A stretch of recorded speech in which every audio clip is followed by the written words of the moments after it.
Welcome back to judiciary अड्डा। मैं हिमांशु तिवारी। आज हम लोग संपत्ति अंतरण अधिनियम 1882 की धारा 13, जो बहुत ही महत्वपूर्ण धारा है, हम लोग देखेंगे।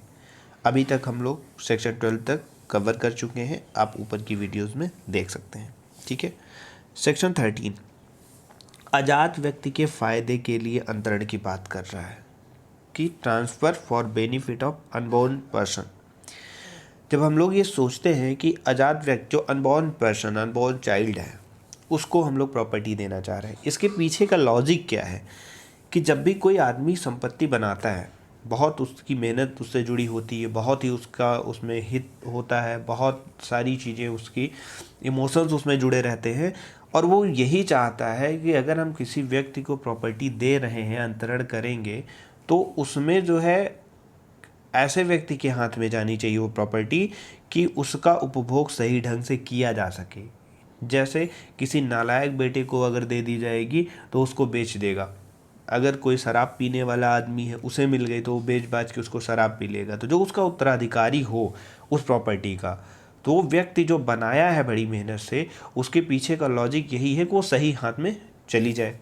सेक्शन 13 और 14 दोनों का लॉजिक यही है, जो प्रॉपर्टी जो होनी चाहिए वो सही हाथ में चली जानी चाहिए, और अंतरण करना भी ज़रूरी है, ये भी इम्पॉर्टेंट है। नहीं तो एक ही जगह प्रॉपर्टी बंधी रह जाएगी। और ट्रांसफ़र ऑफ प्रॉपर्टी का ये कार्डिनल रूल है कि प्रॉपर्टी कैसी होनी चाहिए, वो हमेशा मूव करनी चाहिए, हमेशा एक से दूसरे के हाथ में जानी चाहिए।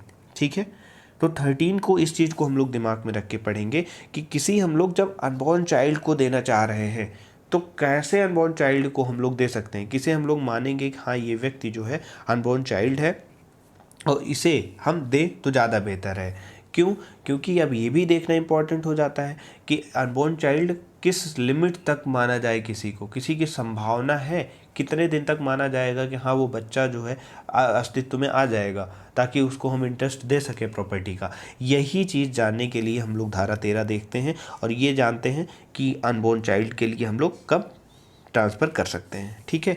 आइए पहले इनकी हम लैंग्वेज देखते हैं। कहा जा रहा है आज़ाद व्यक्ति के फायदे के लिए अंतरण। धारा 13, जहाँ की संपत्ति के अंतरण पर उस संपत्ति में कोई हित उसी अंतरण द्वारा सृष्ट किसी पूर्विक हित के, पहले कोई पूर्विक हित बनाएगा, वो पहले कोई एक पूर्व में हित क्रिएट करेगा के अध्ययन ऐसे व्यक्ति के फायदे के लिए, कैसे व्यक्ति के, जो अंतरण की तारीख को अस्तित्व में न हो। जब ट्रांसफ़र किया जा रहा है तो पहले एक पूर्विक हित बनाते हुए किया जा रहा है, किसी और व्यक्ति को प्रॉपर्टी दी जा रही है और ऐसे व्यक्ति के फायदे के लिए उस व्यक्ति को ट्रांसफ़र किया जा रहा है जो व्यक्ति अभी अस्तित्व में ही नहीं है, ताकि वो जब अस्तित्व में आए तो उसको दे सके। और ट्रांसफ़र करना ज़रूरी है। रीज़न क्या है? अब अगर अभी ट्रांसफ़र नहीं किया गया इस व्यक्ति को, सपोज करिए कि 3, और ये अभी अस्तित्व में नहीं, अब इसे ट्रांसफ़र करना है, अब ये अस्तित्व में है नहीं। सेक्शन 5 जब हम लोग पढ़ते हैं तो क्या कहते हैं, किसी जीवित व्यक्ति द्वारा जीवित व्यक्ति को ही प्रॉपर्टी ट्रांसफर की जाती है। ठीक है। तो अब यहाँ पे इसको इंटरेस्ट देना इंपॉर्टेंट हो गया, कंपलसरी हो गया, बिना, क्योंकि जो संपत्ति है वो स्वामी विहीन नहीं रह सकती है, ये आपको याद रखना है। अब अगर हम इन्हें देना चाहते हैं तो अभी हम इनको एब्सोल्यूट इंटरेस्ट दे ही नहीं सकते हैं, वेस्टेड इंटरेस्ट तुरंत होगा ही नहीं। अब कब होगा ये धारा वही बताती है, पहले किसी व्यक्ति को आप दीजिए। अब ये संभावना है कि आप इन्हें भी दे सकते हैं, एक व्यक्ति और बना सकते हैं, एक व्यक्ति और बना सकते हैं कि जो जीवित है इनको देते हुए इनको दे सकते हैं। ठीक है। लेकिन कंडीशन क्या होगी, जैसे ही ये अस्तित्व में आएंगे तब, या फिर सेक्शन 20 जब हम देखते हैं तब, इन सेक्शन 20 में बताया गया जब वो एक एज प्राप्त कर ले, एज ऑफ प्योरिटी उसको मिल जाए, 18 साल की उम्र सामान्यतः वो होती है, मिल जाए, तब उसको 2 कंडीशन में वो बताया गया इसे प्रॉपर्टी मिलेगी। लेकिन बाकी जितने लोग को इंटरेस्ट उस समय देंगे, एक न्यासी के रूप में देंगे, ट्रस्टी जैसे होते हैं कि हाँ ठीक है आप एक ट्रस्टी हैं, इस प्रॉपर्टी की देख रेख करेंगे, जो इससे लाभ हो रहा है तब तक आप इसका उपभोग करते रहेंगे, लेकिन इस प्रॉपर्टी को आप बेचेंगे या फिर नष्ट नहीं करेंगे किसी तरीके से। तो ये ट्रस्टी की तरीके से यहाँ काम करते हैं। ये व्यक्ति इनको प्रॉपर्टी ट्रांसफ़र कर रहा है, फिर अगर चाह रहा है हाँ इनके पास 5 साल रह ले, इनके पास 10 साल रह ले, इनके पास 2 साल रह ले, उसके बीच में ही ये उससे जैसे ही इनकी प्रॉपर्टी ख़त्म हो रही, ये आदमी अस्तित्व में आ जाना चाहिए, और ताकि जैसे ये मरे उससे पहले ही, ताकि ये मरने से पहले इसका इंटरेस्ट इसको दे के ही मरे। ठीक है, तो यही सेक्शन 13 का मेन मोटो है।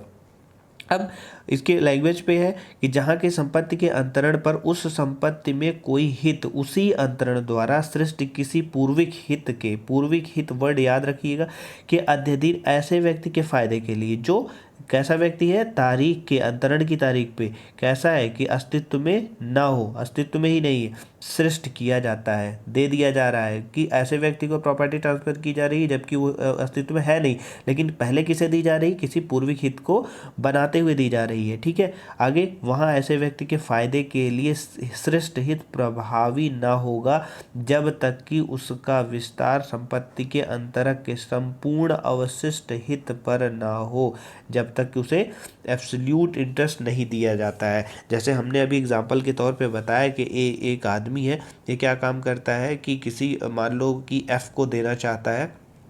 ठीक है, तो पहले ये क्या काम करेगा कि बी को सपोज करिए पहले दे देगा आप इतने दिन तक ये प्रॉपर्टी को कब्जे में अपने रखेंगे, दूसरे मान लो सी को दे देता है कि आप इतने दिन रखेंगे, डी को दे देता है, ई को दे देता है।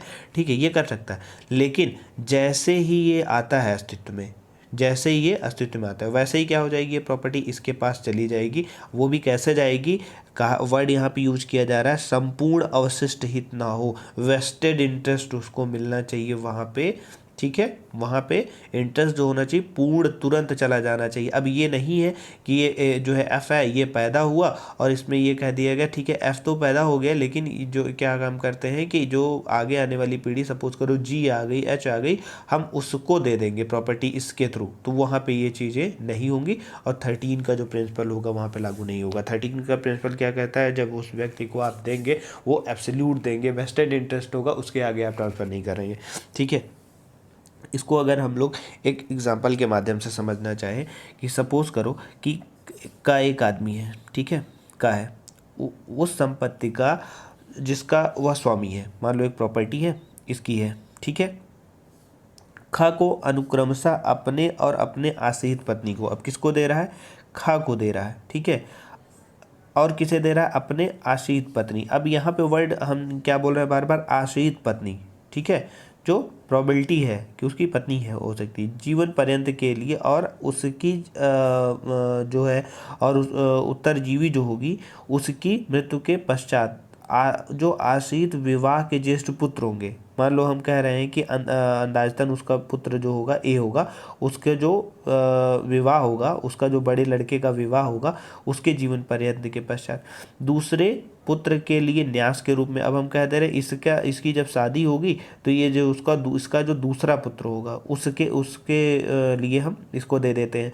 अब क्या करें, तो इसके लिए जो ये ट्रांसफ़र किया जा रहा है कि इनको दे दें, इनको दे दें, अभी जो कि आश्रित है, अभी इनकी शादी नहीं हुई, आश्रित पत्नी होंगी, फिर बच्चे होंगे, फिर इनके भी बच्चे होंगे, तब वहाँ पे ये लागू नहीं होगा, तो वहाँ पे सेक्शन 13 का प्रिंसिपल अप्लाई नहीं कर सकते हैं। अगर हम लोग इस सेक्शन को तोड़ के पढ़ें तो उसके जो एलिमेंट निकल के आते हैं, तत्व निकल के आते हैं, क्या क्या हम लोग लिखेंगे एग्जाम में।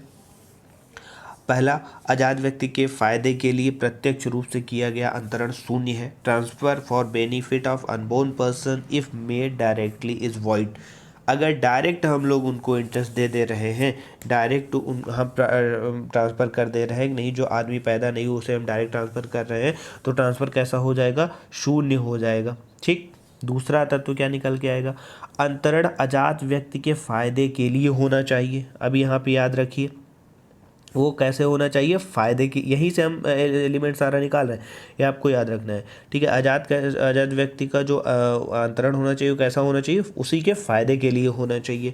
अंतरण पूर्विक हित के सृजन करके किया जाना चाहिए। अभी हम लोगों ने एग्जाम्पल के माध्यम से समझा था ना कि ए को बी अगर दे रहे हैं, बी को प्रॉपर्टी सी को दे रहे हैं, पूर्विक अंतरण इनको करना पड़ेगा। क्यों करना पड़ेगा, क्योंकि वो व्यक्ति अभी अस्तित्व में है ही नहीं है, जब वो अस्तित्व में आएगा तभी उसको हम लोग इंटरेस्ट दे पाएंगे। ठीक है, उसका फ़ायदा दे पाएंगे। और उसके क्या एलिमेंट निकल सकते हैं, फोर्थ एलिमेंट हम लोग निकाल सकते हैं, पूर्विक हित की समाप्ति से पूर्व अजात का जन्म लेना आवश्यक है। हम लोगों ने एग्जाम्पल के माध्यम से क्या समझा था, ए ने बी को दे दिया, उसके जीवन पर्यंत सी को दे दिया, डी को दे दिया, लेकिन कंडीशन क्या होना चाहिए, जो अनबोर्न पर्सन है must take birth before the cessation of prior life interest, जो लास्ट वाला आदमी को इंटरेस्ट दिया गया है कि ए को दिया गया, बी को, सी को, डी को, अगर मान लो डी के मरने से पहले ही वो क्या होना चाहिए, अनबोर्न पर्सन आ जाना चाहिए एग्जिस्टेंस में। ठीक है, ये चीज़ हम लोग ध्यान में रखेंगे।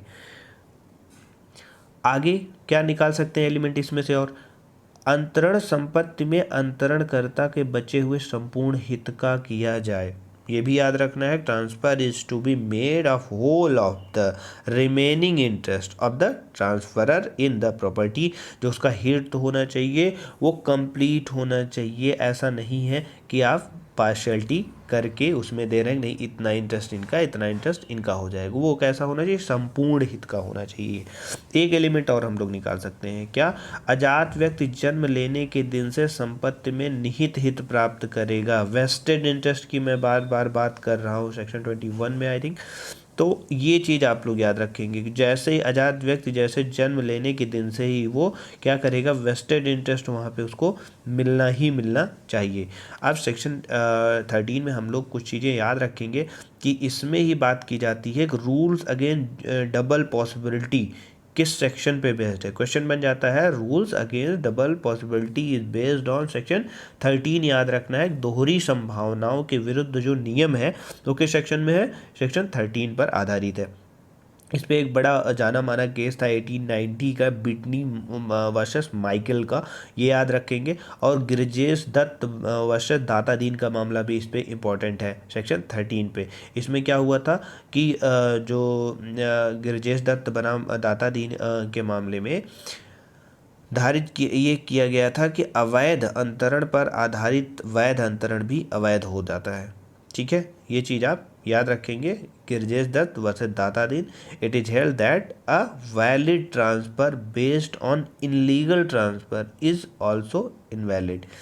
ठीक है, बाकी अगर आप सेक्शन 13 में जो नियम है इसका प्रभाव देखना चाहते हैं कैसे होता है, तो आप सेक्शन 15 अभी देखेंगे, 15 और सेक्शन 16।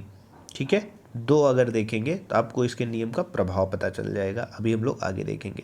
और अगर इस नियम का अपवाद देखना है सेक्शन 13 का, तो आप चले जाइए सेक्शन 17 और 18 पे देख लेंगे, तो आपको इसका अपवाद भी दिख जाएगा, इसके अपवाद कैसे बनते हैं। ठीक है, होप आपको चीज़ें समझ में आई होंगी।